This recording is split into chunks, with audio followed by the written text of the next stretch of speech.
Welcome to Leadership Bites with myself, your host, Guy Bloom. This is a leadership podcast where I have conversations with colleagues, I chat with guests, and sometimes there'll be just me talking. You can connect with me at livingbrave.com, and when you enjoy the episode, subscribe and please tell everyone.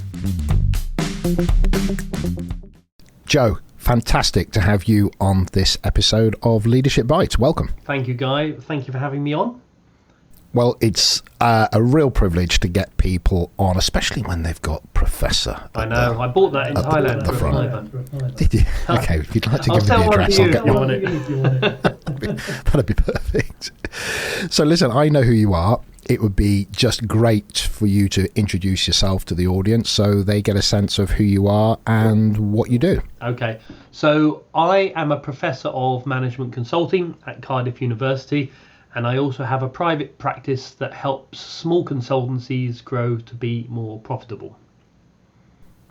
Okay, so that kind of energy and focus that you have and where you're putting it right now, I think I'd be really keen to get sort of stuck into that, especially, you know, we're in a very interesting part of the, I don't know, society right now where I see everything, you know, everybody can be an entrepreneur, and, you know, it's the awful side of it is at that social media end of you can work for one day a week on a beach in the Bahamas if you become a coach, you know, all the way through to somebody like myself who's going, yeah, let me know how that works out for you. Yeah. So I'd love to know what your energy is, what you're putting your focus into, and just how you're kind of navigating the reality of the world right now. That's a very, very good question. You kindly warned me a minute ago that you were going to ask me that, and I've been racking my brains ever since. I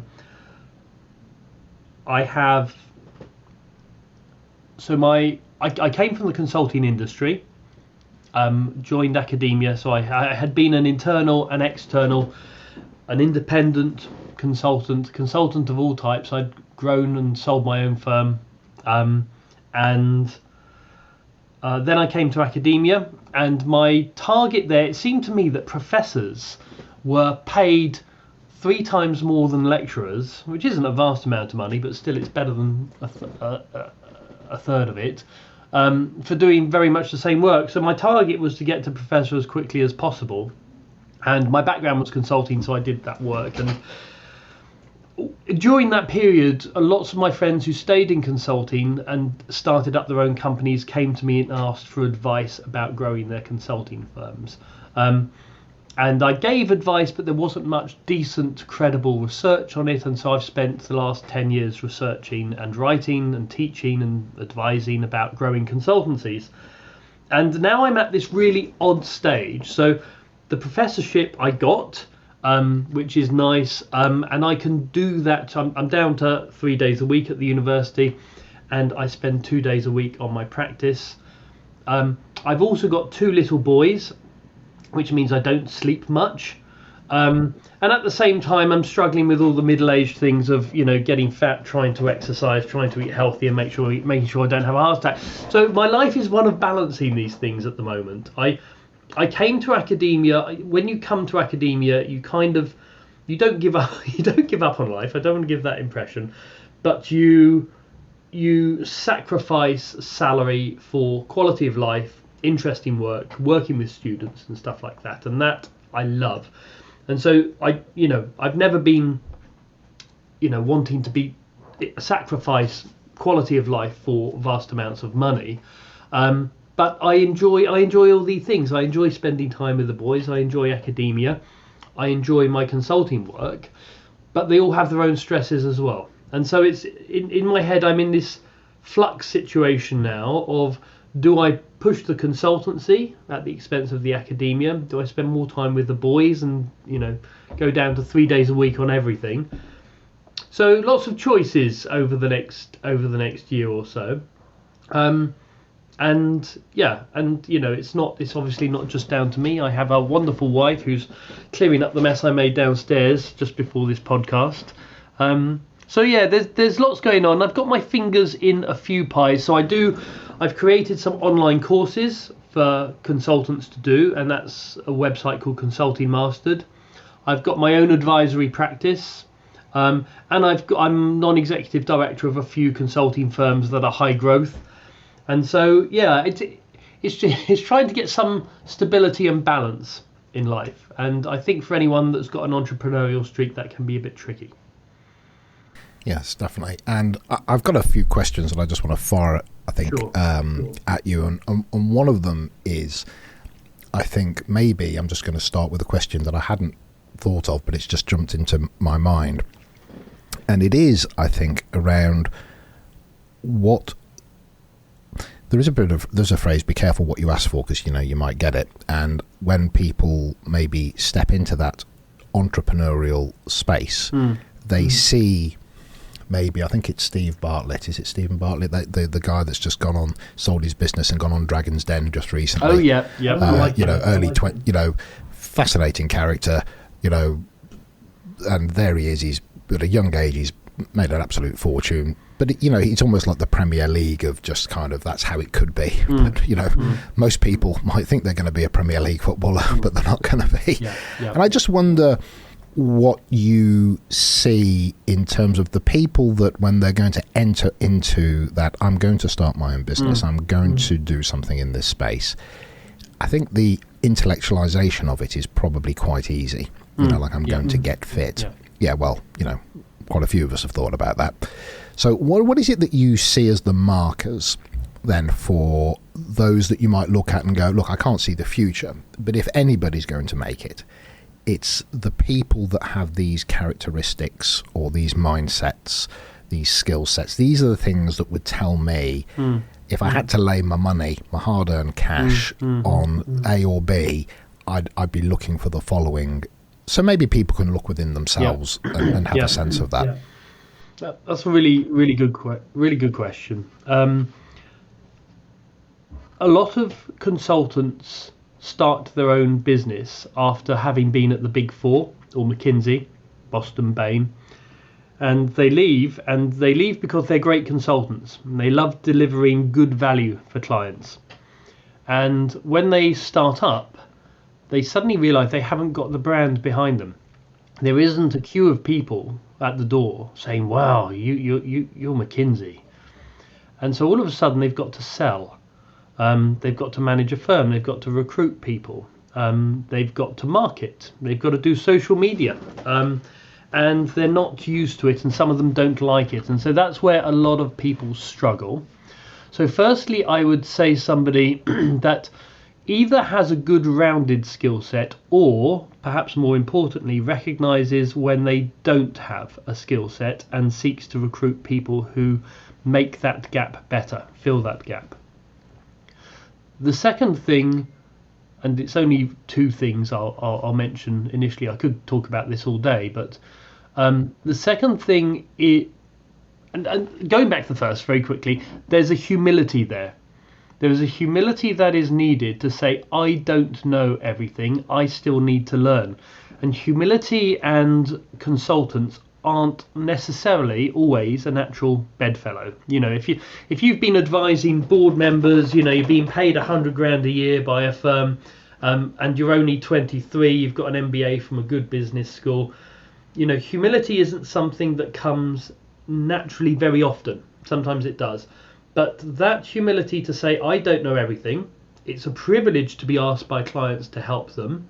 I have gaps and I need to look at those gaps. So that's the first thing. And the second thing is around self-awareness, and that specifically, that can be interpreted in a variety of ways, but I'm specifically talking about niche here. A lot of people, when they start their consulting firm, they do what they are good at and have always done.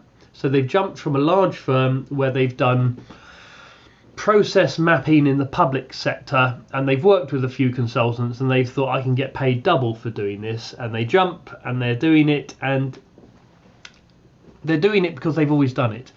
And if you don't have that stage where you step back and think, okay, what else could I be doing that's higher growth, higher margin, more fun and more interesting, then you're gonna keep doing the same thing that you've always done. And if you're doing, say, process work in the public sector, you could be doing lean work in the banking sector. It's virtually the same thing. but the lean work in the banking sector you can charge 3 or 4 times as much for. And so it's having that self-awareness to be, number one, personally aware of your strengths and weaknesses and limitations in this new environment that you're in, and number two, your niche. Thank you for that. I guess just hearing you speak and talking about people coming from the big four, etc. There's, I guess, a tiering then here maybe that I don't know how real it is, but there's the people that almost see courses online and they go and get qualifications and they've never, they've been doing something completely contrary, but they're almost led to believe that if they do the online course, they can become a coach or they can become a consultant.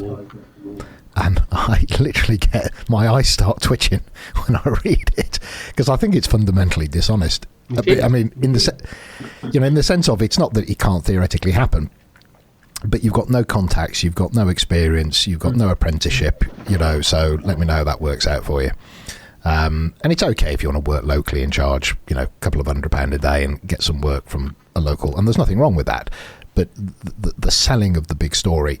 So at one end, you've got that, which I guess is, in some respects, I'm hearing the same fears, that how do I market? How do I? And then when you go to that upper tier, actually, yes, they're so niche in terms of their capability, then really what I'm kind of recognizing is that it's almost can be the same paradigm. I only know how to do one thing. That's all I do. I think I'm as big as the company that is behind me because my validity and my ego is wrapped up in the fact that I was associated with this enormous organization. But when I'm on my own, unless I was one of the big dogs with a massive, kind of network, then the reality is, how's that going to go for you? So almost both ends of the spectrum end up in the same place, a little bit unsure of maybe what they're doing, focusing on things that they think that they're comfortable with, but not they haven't got that full roundedness, I guess. Yeah. Yes, I think there's more integrity to the first group, the sort of either ex-consultants or people that have jumped from industry that do have an expertise. One of the reasons I started doing really in-depth research into how consulting firms grow successfully. So I've interviewed over 100 founders of firms that have grown and sold. I published it in a book in January, or the major findings in a book in January. And the reason I did the credible research is because of these, suspiciously young, badly suited men, typically, who are selling these online courses on how to scale your coaching or consultancy practice to 10 figures in 3 weeks or whatever. And I had a couple of mates who signed up for this rubbish. And in effect, it sells a marketing funnel. And there were people, I won't mention his name because this is probably unlawful, but he gave me his password. So I went on and looked at the course. And it's in effect, create a lead magnet, do pay-per-click. And, that works for nutrition coaches in California. It doesn't work for management consultancy, which is, as you say, a relationship-based business. But your point about, dishonesty, in the chat forums, there were people saying things like, I'm thinking of becoming a bulimia consultant because my friend had bulimia at secondary school. And so I've got a bit of experience about it. Is that okay? And everyone's going, yeah, go for it, girl. You can do it. And it's like, you have no qualifications. You have no expertise. You have no depth. You have no methodology. You have no accreditation. But in this digital world we're in, if you do pay-per-click, if you send out these adverts, and they all look the same, the landing pages all look the same, it's these webinars that you can't fast forward on, that type of stuff. You can, to the naive buyer, you can seem very credible, and a lot of these people have made a vast amount of money, and it pisses me off, if you pardon my French. No, I think there is, and we'll come back onto the main road in a minute, but I think there is something on the fringe that it's pandering to a kind of it is often somebody that maybe their integrity, I mean there's always going to be people that don't have integrity, but I actually I think they'll always do something that's fundamentally dishonest. It's the people that aren't dishonest that are seeing a qualification or a course, and they're being given the impression that what they're doing has got every chance of success. So it's when good people are pulled into doing something that the rest of the world looks at with a sense of disdain, and actually through no fault of their own, because they in their hearts want to do good work, but actually, and I'm sure some will do, that's not the point, but I think if we were to look at the overarching data on it, it's not going to fulfill what somebody wants. And I think there's a huge level of disappointment, because when those people try and knock on the door of larger, helping somebody local, in a local shop, great, I'm sure that'll work, but they just won't survive, and they don't get through the front door because they don't have that depth. So I think it is one of those interesting things that as we talk about this, I think it is just worth acknowledging that when we're talking about this space, that is there is a red flag there for people that are in that space as a vacation, who've had decades in there doing the work, and then you see this kind of fringe element of just people trying to almost get in from a weekend course or an online course, and just have a sales funnel, tell them that you're good at this, and boff, you're in. So I think it's worth just acknowledging that does get in the way, and it can create a disturbance in the force. But I guess I'm talking, and we're talking about those people that, for one way or the other, come from a background where you've had the experience of working with clients, you've had the experience of getting it right, getting it wrong, but you've been coached, you've been developed, you have a strong sense of what your methodology is, you have a strong sense of what your toolkit is, and you have the testimonials and the evidence that tells you that you may not be perfect, but generally speaking, that the stuff that you offer is credible and has value, and that's hopefully we're putting that energy and focus. And I guess I'm interested in two areas. One is I can really understand the individual that wants to create a consultancy that has growth, so it becomes attractive to the market, and then at some point, it's got a sales date and they can go, hey, thanks very much. And I'd like to talk about that a little bit. And then I'd also maybe like to talk about maybe the person, and I don't know how you kind of if you spend time in this space, the individual that isn't looking to become a consultancy in the bigger sense of the world, but is still looking to grow, to be attractive to the market, maybe work with a couple of associates if a job gets a little bit too big, but they're not looking for that, running an organization, but more doing high quality work, but it being manageable for probably just them. And do you work at both ends of that spectrum? So I've just created, with Consulting Mastered, I've just created a mini MBA for independent consulting.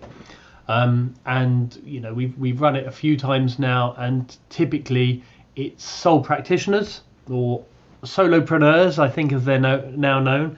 And it's very different. I mean, if you're intent on growing and then scaling a consultancy for sale, you need to be thinking about very different things to if you're a solo practitioner. I can talk. Should I talk about that a little bit? I'd love to just get a sense of because I imagine for some people it might awaken them to go, do you know what, I probably could do that. Or it might reinforce the fact, and that's why I'm not doing that. Sure. So that'd be quite useful, I think, for people. There's the heaven and hell, and if you're uncomfortable with insecurity, instability, and not knowing if in 6 months' time, you're going to have a house, it's not necessarily the best route. And funny enough, I'm coaching a lady at the moment, and she is outstanding, and I have no doubt she could make a fortune and work 3 days a week if she wanted to, or grow a consultancy. She doesn't have the confidence, and she says, "Look, I worry about bills. I'm going to keep working for the big company," and that's absolutely fine. Know yourself is what the Greeks used to say. Know thyself, and so for the solo practitioner, I guess there's two things that you want to aim towards. One is, as I said before, experimenting enough so that you can move into and keep experimenting with what the best niche is for your skill set and developing your skill set. So it's firstly what you're doing. It's secondly, within that niche, being in the top 10% of value provided and pricing in the top 10%. So continuously capturing knowledge, being reflective, improving your skills, improving the value, improving your efficiency, and demonstrating all of this for your clients. And so within your niche, you want to be at that top, 10%. And that doesn't mean you need to be better than McKinsey. You need to be better than the people that you're competing with, and you need to have processes within that. And the third thing is getting to a place where you can be, where things are, the back end is running relatively efficiently, and it takes time to build up, a regular pipeline, regular clients, and systems and processes that can support you. But the great thing is, as you would know, there's so much technology out there now. A lot of what I'm doing with some of my clients is really just saying, look, this technology will automate that for you. You can hire a VA in the Philippines to do this work. So it's freeing up that extra half day a week that is then billable, that then allows you to invest more into the company and your branding and marketing and all the rest of it. So those are the three big things. There's a lot else behind it in terms of, reaching out to clients, doing the sales conversation, delivery, and all the rest of it. But those three things, sort of niche, continuous improvement, and then things working like clockwork. And things never work like clockwork, but certainly so you're not constantly firefighting. And then it becomes a more enjoyable experience. And just to jump in there, that's a sole practitioner. I have a small group of associates that I'll pull on for the bigger jobs, and I'm not looking to create a consultancy per se. Yep. I was blessed to have worked. We were talking about a gentleman called Mark Jansen, so I was blessed to have worked for a gentleman called Mark Jansen, who gave me that opportunity over a decade to learn from literally the dealing with the sales approach, through to creating a proposal document, through to doing the pitch itself, putting the team together, doing the design, getting sign off, etc., all the way, right. a holistic approach. And that's the thing that I think, if you don't have the capacity to have had somebody, probably like an apprentice electrician, you can learn how to do electrics out of a book, but good luck when you turn up on site, because you haven't had a X amount of years of actually dealing with the reality of it. Doesn't quite look like it is in the book. So I imagine for the sole practitioner, one of the things that I see stopping people moving into that space is that recognition that actually, when I start to think about what might be the support mechanisms around me in another organization, to then take that on board without, if you don't want to learn how to use Adobe or to do your own design for the product, etc. That support mechanism is bigger than some people might think, and stops them from having the confidence to go and do the things that they're capable of doing, because they don't know how to maybe make a document look appropriate for a proposal. They've got the knowledge to put in there, but they can't make it look other than a bit scrappy. So that support and that rounding around people, I think, is huge. That's a really good point, and that's really why we set up this mini MBA, because so I've been teaching MBA. So with my MBA students, so I've been teaching for 17 years now, I get them to go out and act as consultants for local charities, and initially it was an absolute disaster, because I assumed the basics of client communication, how to communicate professionally, writing a proposal. I'd done so many of them. I kind of thought, well, that's fine. Delivering a project, having just solid communications, all of this seems common sense to me, but it's been drummed into me by my equivalent of Mark Jansen for you. And so I put together a long time ago a program that I've continuously improved for my students. And then over the years, I've realized these types of things, if you're not coming from the consulting industry, especially, there's no reason why you would know how to price, how to do a communications plan when you start, how to organize a project. And it's not difficult to learn. And there's lots of we provide lots of templates and things like that for people, but it does need to be done, doesn't it? So then when you're looking at the larger organisations, or just, I suppose, organisations that, it doesn't have to be larger, let me correct that, just somebody that's trying to expand, they're trying to grow for whatever reasons and to whatever level. Yeah. You know, I did a pitch recently and blessed to have won it, and the CEO went, so is it going to be you doing all the delivery? And I went, well, not to 200 people, no. So I'm going to have a team. And he went, And I said, right, I take it you've had the experience where there's been a bit of a bait and switch, where, you know, somebody came in, did the sale, but then a team came in behind. He went, and it wasn't the best experience. I go, okay, right. And that's why for me, I'm, small. I've got a handful of people that I use, and the majority of them are as good as me, if not better, in the niche that I put them into. So I'll, etc. Now I can hang my hat on that, but getting people in to deliver what it is that you do at the level that you want to do for that growth, so the promise isn't let down in the delivery. I'm figuring that must be one of the hardest things, but I'd like to hear maybe what are those things that stop an organisation from, when it was just you or you and your partner, it was you and your business partner, it worked great, but when it came to growing it, where are the things where people really, where are the pitfalls, where are the struggles that stop it from happening? Okay, so it depends on size. There's a huge inflection point once you get to about 20 people, and when you get to 20, so I'll go back to your point about this mindset issue around letting go and it being good enough and maintaining quality in a second. But the big one is this inflection point. Once you get to about 20 people, if you haven't delegated, prepared, got the systems in place, it all falls apart. So typically what you'll get is, it's all being run as a family. You can have a chat over breakfast. Are you going there today? What's your pipeline for next week?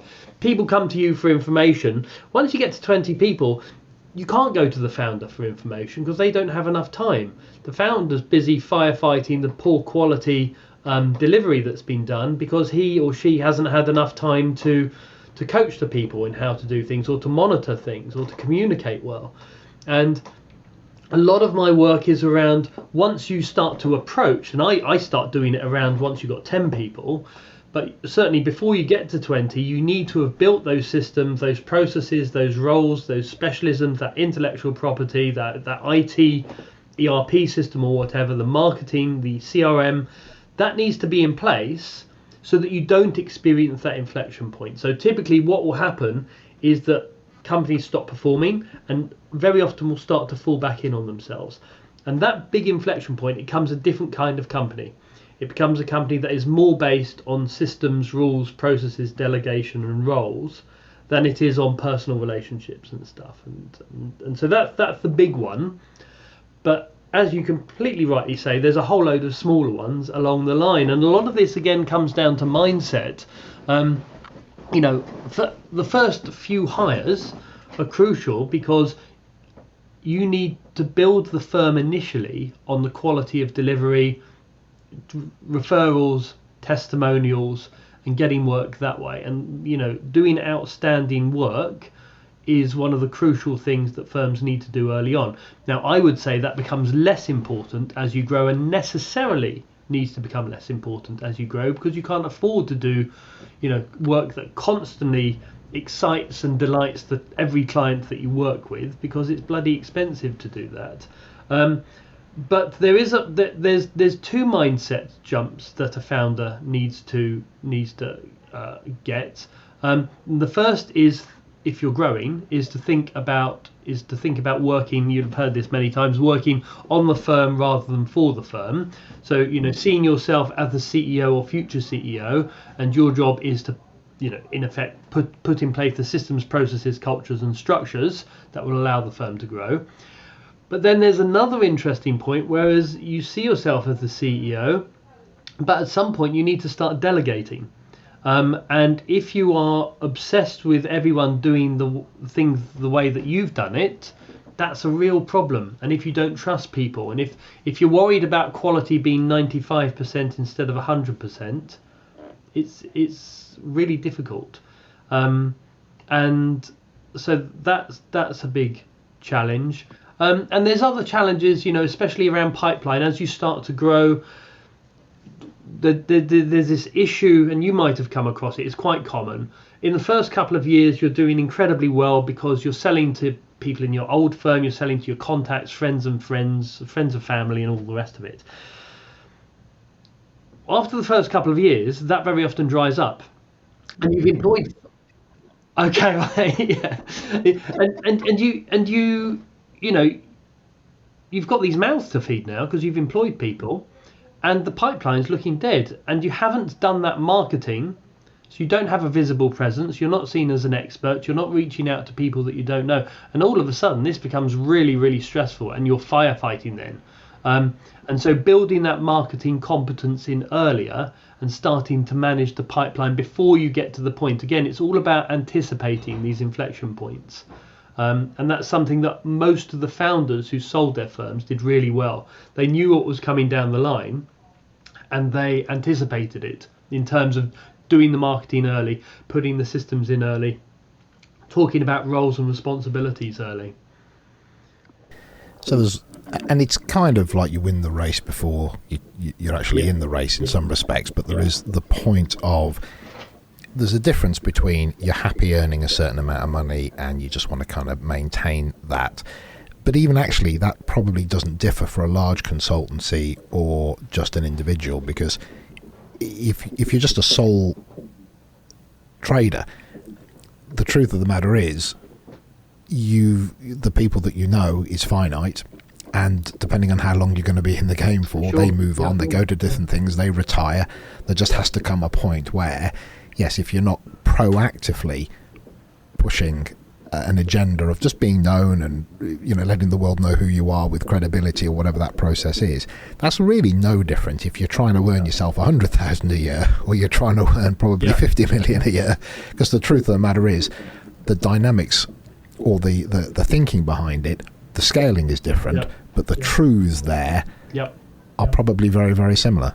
Yes, there's one, I agree completely, that there's one amendment I would make, and that is that if you're in a growing firm, very often the firm has grown because the founder has the network, has the sales expertise, and it's all about them. Once you get to a certain level, you can't generate enough work for all these people. So you need your other partners and your seniors to have that sales and marketing competence. And very often that's a weakness because people have recruited people who are outstanding consultants but don't necessarily have any interest or skills at business development. And so that's where it gets slightly different. Whereas a lot of the skill sets that you need to have as a solo consultant, you don't actually need to have them all as a founder because you can recruit and delegate to people that do have them. So there's also something there for me then, that if you're going to get to a point where you want this business that you've created to become attractive to somebody else, then you've also got to be able to demonstrate that it's not dependent on you. So that's the big thing. It might be that even if you were the character that made it live at the start, you've then got to validate that actually now that element of it now is a very minor value point. It's maybe the reason it got going, but actually when I step away, I can validate it'll make no difference. And I guess that's a big part of it. Yeah, that's a big part of it. It will affect the valuation slightly, but more importantly, it will affect your earnout. So the amount of time that you spend with the company once you've sold it to them. And it's not just the founder that needs to be, eminently replaceable. It's the senior team generally. So it's building the competence throughout the organisation. It's building the assets of intellectual property, methods, and systems. And it's having something. And again, clockwork is a tough metaphor, but it's having something that runs as close to clockwork as you can get, where the senior person can. And also having the succession plan. in place. So if you have someone who is going to take over from you, you can actually have zero earnout, and that's quite wonderful for founders. But if you haven't paid attention to succession planning and the risk that you guys might leave and the company might fail, then you're going to have a huge 5-year earnout, and nobody wants that. So I imagine one of the biggest, I see it in just commercial environments that I work in when I'm working with businesses, for managers to release, to grow talent. If a large organisation, I notice sometimes, is, you wouldn't want to say it's stagnant, but it's in a holding pattern of just earning a bucket load of money and it just needs, relative growth, then this isn't such a driver.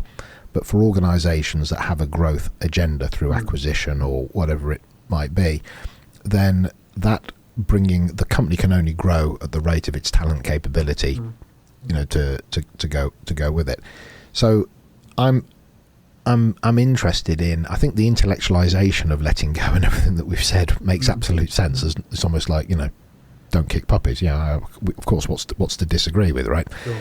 However, the reality of getting people to release, I just wonder how many people acknowledge it on a course, agree that it's the thing to do, but when you actually look at what they're doing, because I noticed that they can come on a workshop, they can have the one-to-one coaching, but when I dig a bit deeper after a bit of time and I do a bit of a 360, I go and do some one-to-one interviews, I spend a little bit of time in the business and I attend meetings and I get to talk to people, the dynamic of them actually releasing, of them actually letting go, even when in their minds they want to.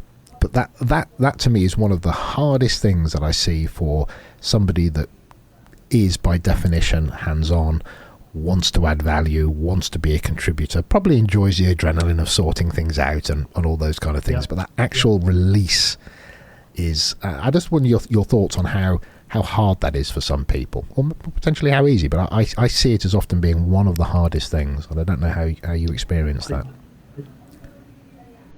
When I did my my PhD was in, I looked at companies that were, one of the companies I studied in my PhD was a company called Whale Tankers, who are still going and doing very well up near Birmingham, and the founder had grown the company to about 150 people, and he was, you'd recognise the type, very bullish, very strong, public school education, quite very much the paternal. He was the father of the family, and people would throw him in the lake, he'd smack people around the head, he hated HR, he refused to have any HR, but everyone had to do the thing that he told them. It was called the Whale Way, and if they didn't, they'd get shouted at, and if they continued not to, he'd throw them out, no matter how good they were. And when you compare that to the Japanese way of working, which is much more, you guys come up with the ideas, we'll continuously improve. The method is improvement. It's not a fixed method. The method is improvement. And so the quality of Whale Tankers really wasn't increasing, whereas the competition was shooting up.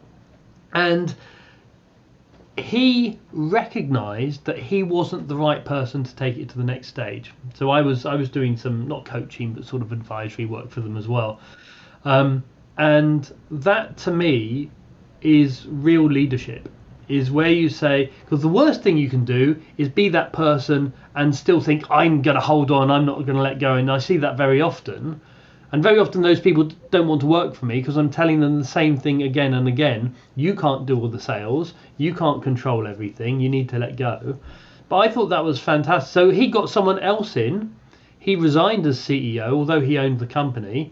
He gave them some shares, set them up as CEO, and they took the company to the next level. So what gets you to sort of, 100 people, or I think in the consultancy's case, 30 to 50 people, isn't the same thing that will get you to the next level. And unless you are reflexive enough to realize that you don't have those skills, or that you need to develop those skills, the company's not going to do well.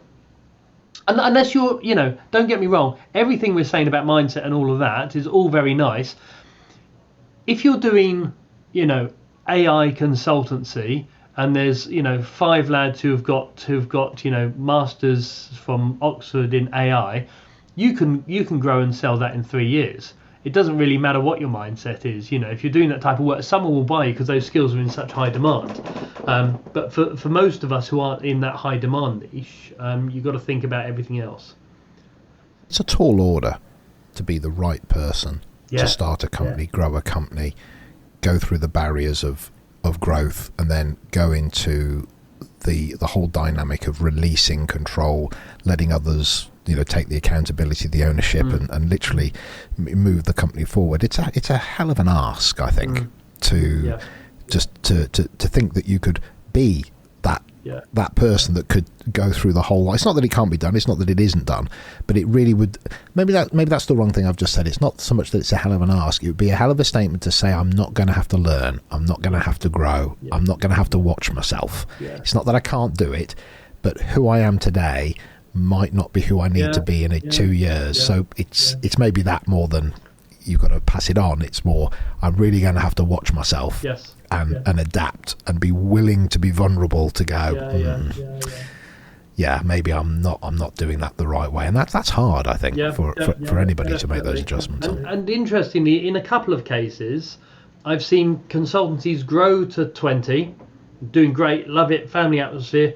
They've grown to 30, and they thought, we don't want to be this type of company.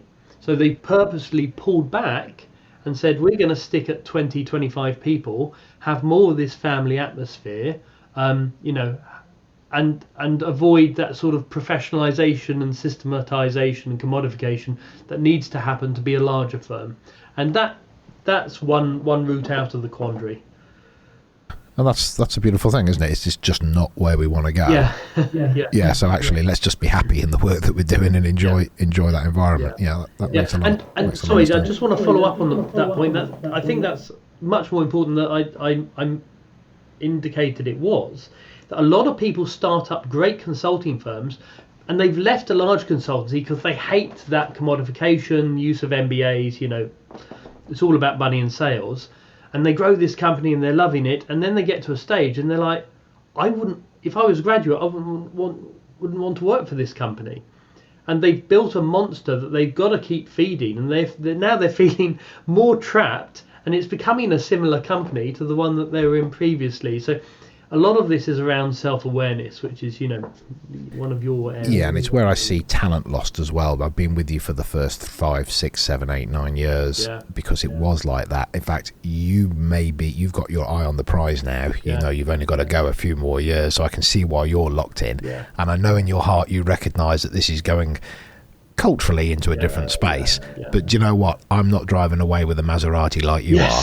So do you know what? If you want to give me shares or something, then maybe I'm in. But if you're not gonna do that, then I don't know if I need to do the next 3 years, being in an environment that I very purposely left.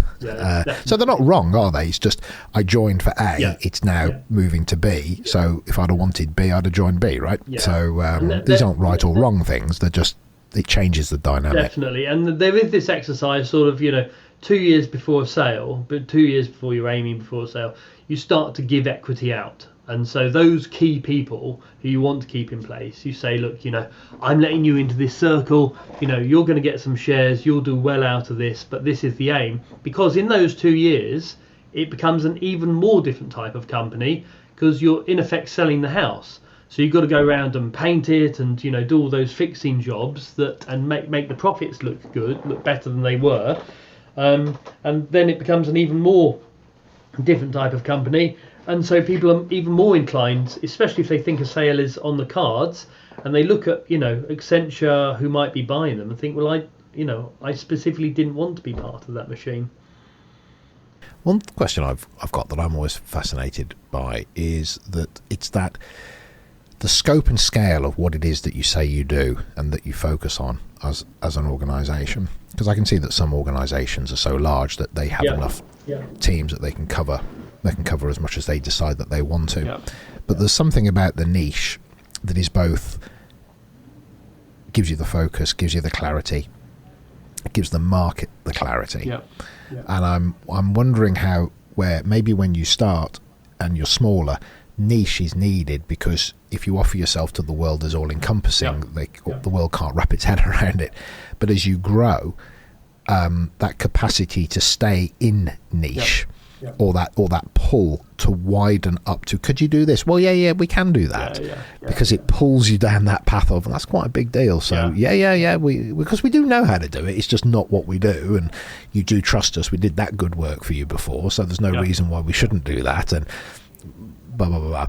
So I wonder on that kind of, is there a tension between niche and kind of that kind of full spectrum offering, or do companies find it quite easy just to stay in their lane, or know what they're offering is? They don't find it easy, no. And I always see niche as sort of an hourglass, in terms of when you start off. If you imagine the hourglass in the top half is full of lots of very different things. You've started up, you're desperate, you'll do anything that anyone pays you enough to pay the mortgage, and so you'll do everything. But someone who's self-reflexive and wants to grow will, over time, start to think about, well, which ones of these do I enjoy? Are they profitable? And are they in high demand? And so slowly you need to focus down. And sometimes this can take 2 or 3 years. Slowly you focus down onto the one thing that you do really well, that you want to become known for. Now, you can also do aligned things, but that's your brand, that's your marketing, that's your value proposition. And then from that, you start to build out things strategically.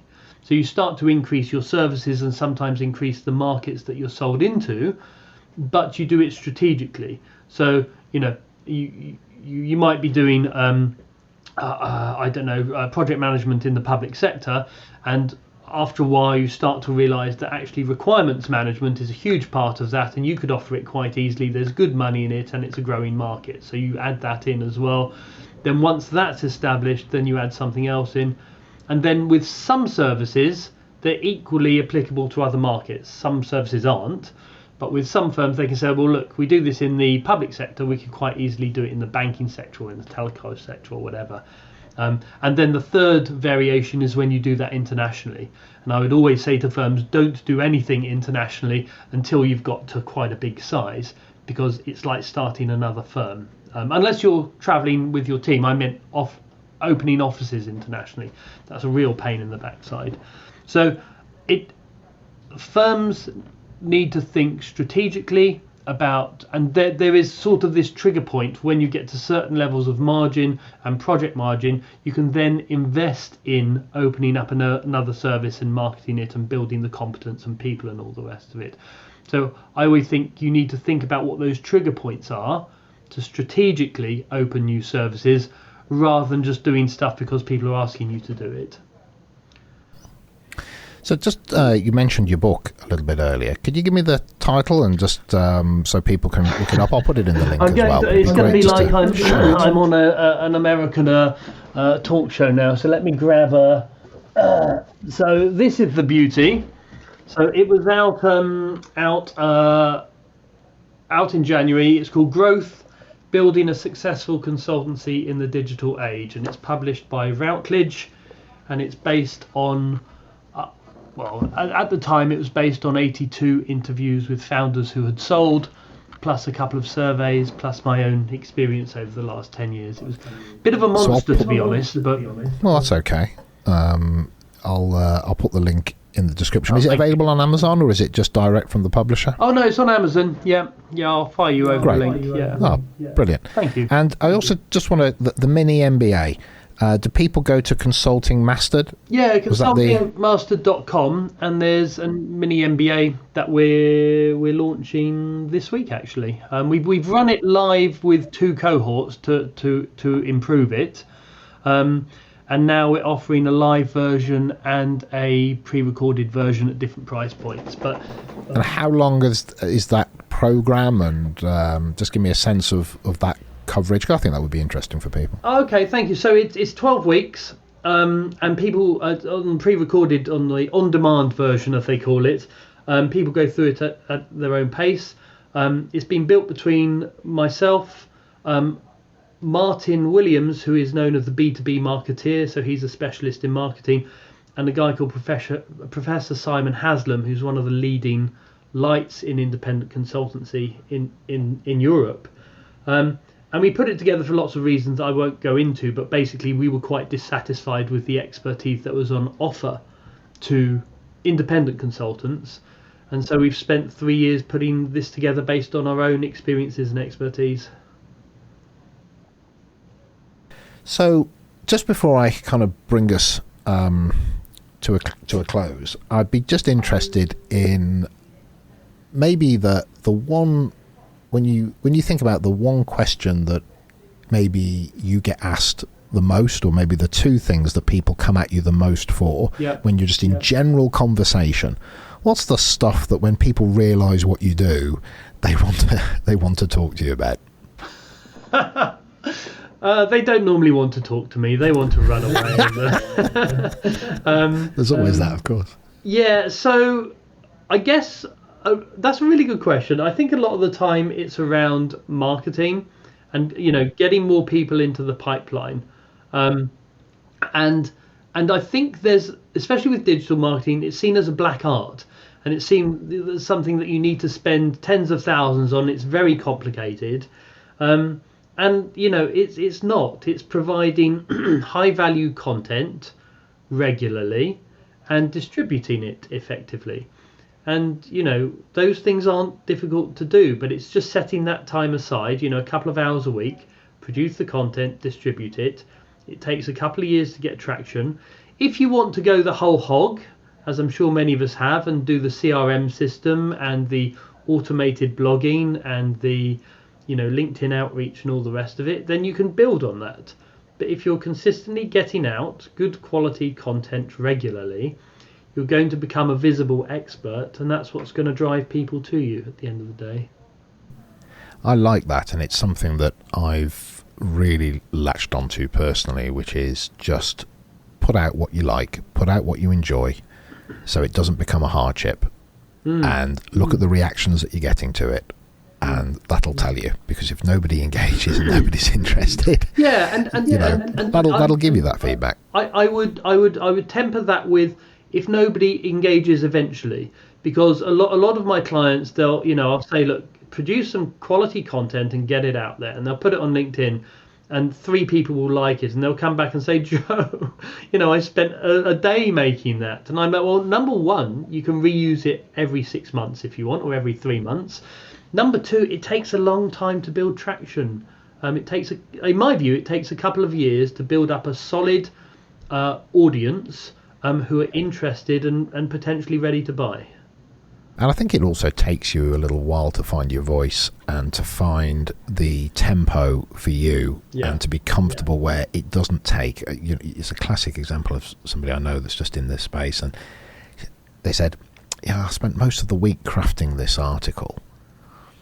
I go, yeah, great, and that's a beautiful starter for 10, but you've got to get to the point where it's stuff that's on your mind, it's stuff that that you can do it at relative pace, and it's not you not doing anything else other than creating an article for a week, and then not doing another one for 3 months, and then wondering why. It's not that less is more, but you've got to get comfortable with putting your brain out there in a manner that doesn't require that high level project management and that perfection and that because actually if it's that hard for you to do, you might not be that sure about what you're talking about. And also go for your strengths. Do one thing and do it well. In your case it might be a podcast, other people it might be a video, other people it might be a blog, some people might be white papers or methods or whatever.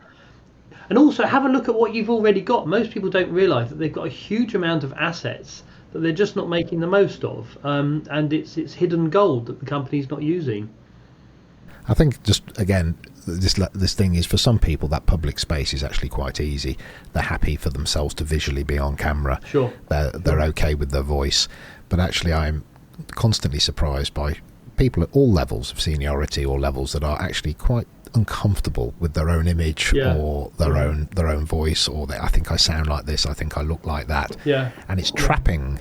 It traps their content, and it traps their voice, because of their own relationship with themselves, and that's a thing that I noticed. Do you think that COVID has improved that a little? So, here I am, in my and it's not a hoodie, but it's fairly relaxed, and this seems to be quite normal now. So I'm hoping there's a bit of stress taken off people. I agree. I think that the whole video situation has forced a comfort and a familiarity with it. Somebody said to me the other day, shall we do it old school? I went, what's that? Just have a phone call. I went, bloody hell, yeah, let's have a phone call. A phone call? Jiminy cricket. Yeah. But yeah, I think you're right. I think there's got to be something there about that comfort. And I think also, back in the day, like all of these things, I think you've really nailed one thing that we haven't talked about that much, but I'm really alert to it, that getting lighting right and having audio. I mean, here we are, we're talking to each other on a system that is recording it all for me. It's checking the levels. It's going to present it to me where I can create clips on it afterwards. It'll do all the levels for me. Now, actually, I'm quite into it, so I'm probably going to mess around with it myself, but that's not the point. It means that Bob or Sue can actually pay £15 a month, get somebody on, do the recording, and the system will do 95% of it for them. Now, back in the day, no, you needed the software, you needed all the audio gear, you needed to know what you do. So I think we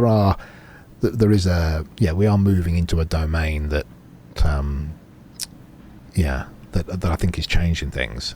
Even TikTok, you see, I've just become very alert to TikTok. Dangerous. And nobody I know's on it. And apart from the fact that it's hilarious, actually, and wastes a good hour of my time every time I go on there for it.